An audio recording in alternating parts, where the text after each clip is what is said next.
Welcome to The Explainer, where today we're diving into a chilling story about a medical breakthrough, one that walked a very fine line between being a shield and a sword. We're talking about a technology that was designed to save us, but as it turns out, it secretly held the power to destroy us from the inside out. So that really brings us to the central and frankly terrifying question behind this whole story. What if the cure was the disease? This is the core of the genome firewall, a revolutionary piece of tech that, well, it was hiding a very dark and dangerous secret. Let's dig into how something designed to heal could do so much harm. All right, so let's start at the beginning with the promise. And what a promise it was. We're talking about a brilliant new technology, something designed to be a kind of digital immune system for all of humanity. Think of it as our last line of defense against those nasty superbugs that modern medicine just couldn't beat anymore. So, how did it work? Well, at its core, the firewall used these tiny engineered viruses, they're called phages, to hunt down and just eliminate harmful bacteria. The analogy they used was perfect. They were like microscopic guard dogs patrolling your bloodstream, and they were given a very specific kill list using Crispr tags. I mean, this was a massive, massive leap forward in fighting deadly infections. And the thing is, it worked. Oh man, did it work. I mean, spectacularly. At places like Hudson Medical Center, this system was basically a hero. It was being hailed as a miracle worker, stopping deadly outbreaks dead in their tracks, saving lives that antibiotics just couldn't. The early results, they weren't just good, they were absolutely revolutionary. But you knew there was a but coming, right? One night, there's this first little whisper of trouble. A routine simulation flags something weird, an anomaly. One of those friendly phages was behaving, well, a little too aggressively. It was dismissed, of course. It's just a software glitch, they said. A minor error. It was brushed aside, ignored, and pretty much forgotten. Yeah, except that glitch, it wasn't just some random ghost in the machine. It was a warning sign. And it wasn't long before that little software anomaly started showing up in the real world as a terrifying pattern of unexplained patient deaths. So look at how this unfolds. Week 1, you've got that minor glitch that everyone ignores at Hudson Medical. Fast forward just a couple of weeks, and now Federal Agent Ruiz is investigating 3 mysterious deaths. By week 4, the autopsies come back with something truly bizarre, microscopic mineral debris inside the victim's bone marrow. And by week 5, they find the link, the only link. Every single victim was part of the Genome Firewall pilot program. And the way they died was it was bizarre, unprecedented. Something was literally telling their bodies to build these useless, fragile little mineral beads right inside their bone marrow. It was like a bone bomb was going off inside them. Their own cells were being hijacked, weaponized to self-destruct. Okay, so once they figured that out, the investigation had to go deeper. They started peeling back the layers of the technology itself, and what they uncovered was a dark, classified origin story that someone had tried very, very hard to bury. This leads to the absolute crucial question, right? Was this just a deadly flaw, a tragic 1 in a million software bug? Or was it something much more deliberate? Something that had been baked into the system's DNA from day one?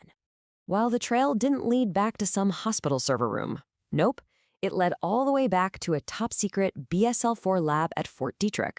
We're talking about military experiments, things that were supposed to be locked away forever.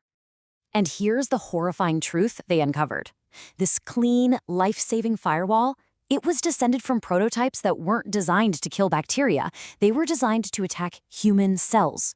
These 2 dangerous offensive phages were supposed to have been destroyed, but they weren't. They were just shelved.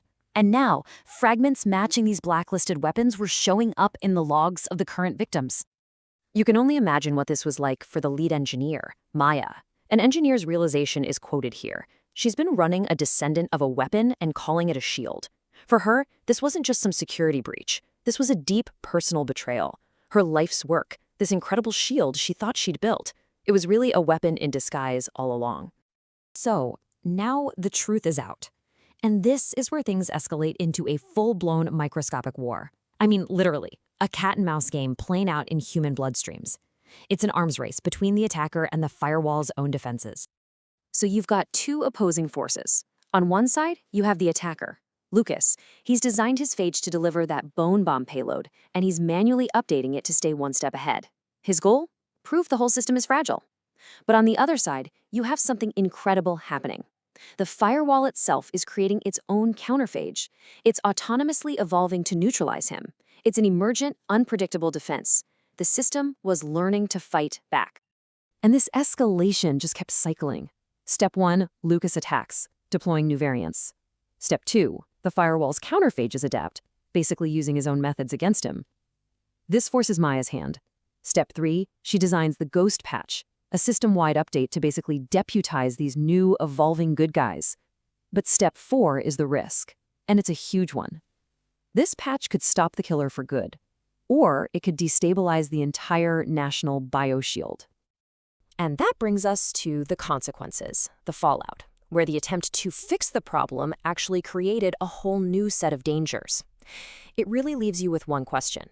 Was this thing a firewall, or was it a fuse? The Ghost Patch was a true double-edged sword. On one hand, you see this bar here, a massive success. It led to a 95% reduction in the rogue phage levels. Incredible, right? But then look at the other bar. Failure. A new, unexpected spike in autoimmune patient crashes.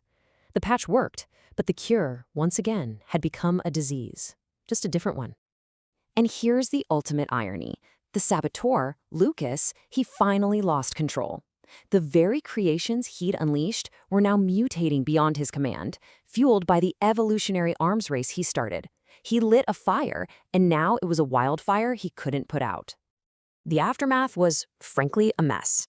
The healthcare system was completely fractured. You had hospitals so scared they just shut their firewalls down, which of course let the superbugs come right back. A plan to be radically transparent with the public? Projected. Too much fear of a total panic. And yeah, Lucas gets arrested, but his weaponized phage concept, it's now loose in the world. The genie is out of the bottle, and public trust in the whole medical system just starts to collapse. And it all comes back to this central, haunting question. It was captured perfectly by a journalist, Jordan Blake, who covered the whole thing. He asked, when your cure can be weaponized, is turning it off safer or just lighting a different fuse? It's a brilliant question. Because that's the impossible choice, isn't it?